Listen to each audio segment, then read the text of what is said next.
Esto es Bolivia Web TV, al alcance del mundo.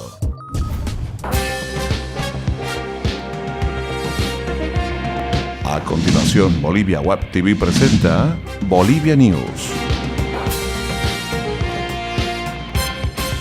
¿Qué tal, amigos de Bolivia Web TV, al alcance del mundo? Es un placer darles la bienvenida a su encuentro diario con las principales informaciones que marcan el acontecer desde Bolivia para el mundo. Mi nombre es Erwin Bazán y les proponemos iniciar este recuento de esta manera. Les contamos que la presidenta del Tribunal Supremo Electoral, Vilma Velasco, indicó que existen 300.000 registros homónimos iguales dentro del padrón que se usará para la votación del próximo 12 de octubre. Velasco explicó que es imposible depurar de todas las listas a las personas que fallecieron o comparten identidad similar. Juan Ticona Mamani puede haber más de 10 o quizá 40. Si aplicamos solo el nombre y apellidos, podemos estar inhabilitando a personas que están vivas, detalló la presidenta del órgano electoral. Sin embargo, garantizó que nadie podrá usar documentos de identidad de personas para votar y generar un fraude electoral, ya que la lista de habilitados va con la fotografía de la persona y esto permite contrastar, afirmó Velasco. El candidato presidencial del Movimiento Sin Miedo, Juan del Granado, manifestó ayer que producto de un monitoreo se concluyó que 326 muertos van a votar en octubre próximo, hecho que calificó como muy grave por tratarse solo de un cementerio. Aquí no están los 5 cementerios de El Alto y tampoco la treintena de cementerios que hay en todo el país, agregó del Granado.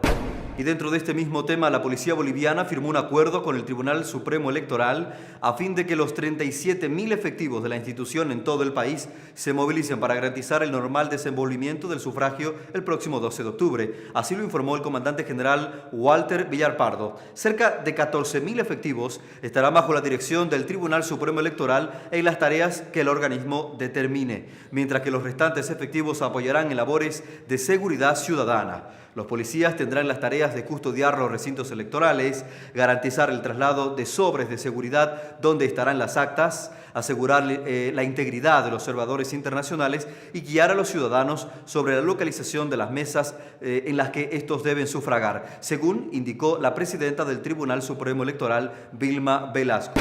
Y el movimiento Socialismo cerrará su campaña en el Cristo Redentor de la ciudad de Santa Cruz, bastión autonómico de esta ciudad. Llevaremos cientos de miles de personas, dijo Saúl Ábalos, jefe de campaña del MAS, para anunciar el cierre nacional de campaña de su partido para el próximo 7 de octubre.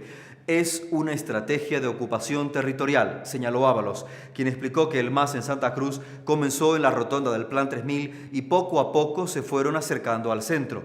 Si el MAS gana las elecciones de Santa Cruz, festejarán en la plaza principal 24 de septiembre, aseguró.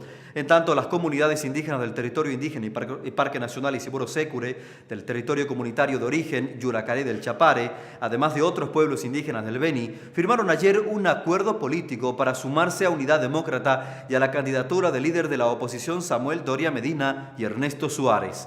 El acuerdo busca hacer que se respeten los territorios indígenas. Les contamos que en Cochabamba, el municipio de Sacaba inició la construcción de la planta de tratamiento de aguas residuales de El Ábara, considerada la más moderna del país por la tecnología que empleará para purificar el líquido que podrá ser usado para riego, y esta obra es además el inicio de la descontaminación del río Rocha por descargas de aguas servidas. El proyecto beneficiará a más de 130.000 familias de los distritos 2 y 6 de Sacaba y se construirá con 17.6 millones de bolivianos. El plan integral contempla construir 11 plantas de tratamientos en la región metropolitana desde Sacaba hasta Sipe. Así lo indicó el ministro de Medio Ambiente y Agua, José Antonio Zamora. Y la Fiscalía de Santa Cruz anunció que en las próximas horas pedirá la declaratoria en rebeldía contra el capitán Juan José Laguna Saavedra, jefe de seguridad de Marcelo Sosa durante el caso Rosa, luego de su fuga a Brasil la semana pasada. Los acusados del caso terrorismo dicen que la policía es ficha clave para esclarecer las denuncias contra el exfiscal. Mientras tanto, el Tribunal de Sentencia dispuso ayer en Santa Cruz que las audiencias por el caso supuesto terrorismo se suspendan hasta el martes 14 de octubre debido a varios acontecimientos ligados a la salud de varias personas que son protagonistas del proceso judicial. Es el momento de revisar el comportamiento de los principales indicadores económicos.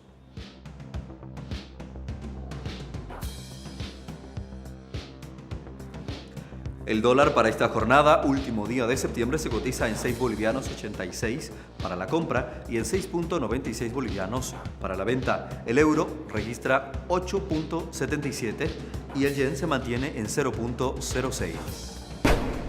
El acontecer deportivo lo tenemos aquí en Bolivia News. Acompáñenos.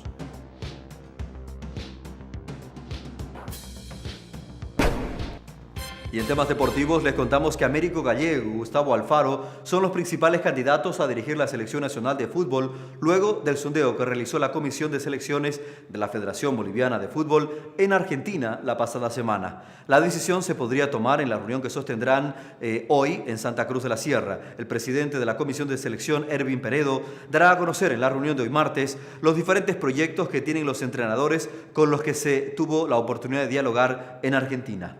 Los candidatos que extraoficialmente figuran entre los probables conductores de la selección mayor de Bolivia son los argentinos Gustavo Alfaro, Américo Gallego y Claudio Alejandro Vivas, este último ayudante técnico de Marcelo Bielsa en las selecciones de Argentina y Chile. A ellos también se suma el entrenador uruguayo Gregorio Elso. De los 4 entrenadores se presentarán los proyectos adquiridos por la Comisión de Selecciones que obtuvo en su viaje la semana pasada en tierras argentinas.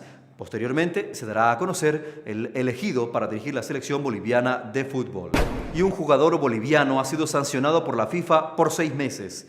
El jugador de Universitario de Sucre, Ramiro Vallivian, fue castigado con 6 meses de suspensión de toda competición en el ámbito nacional e internacional por conducta violenta contra el árbitro norteamericano Chris Penso en el partido amistoso que Bolivia disputó frente a México el pasado 9 de septiembre en Estados Unidos. Según el informe de Lance Internacional, el futbolista le dio un pechazo al árbitro y para estos casos el Código de Disciplina de la Federación Boliviana de Fútbol establece una sanción de 6 meses de suspensión.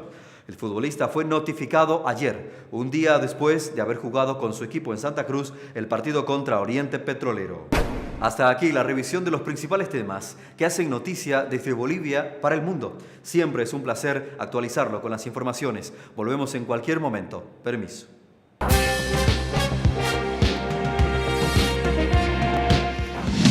Bolivia Web TV presentó Bolivia News.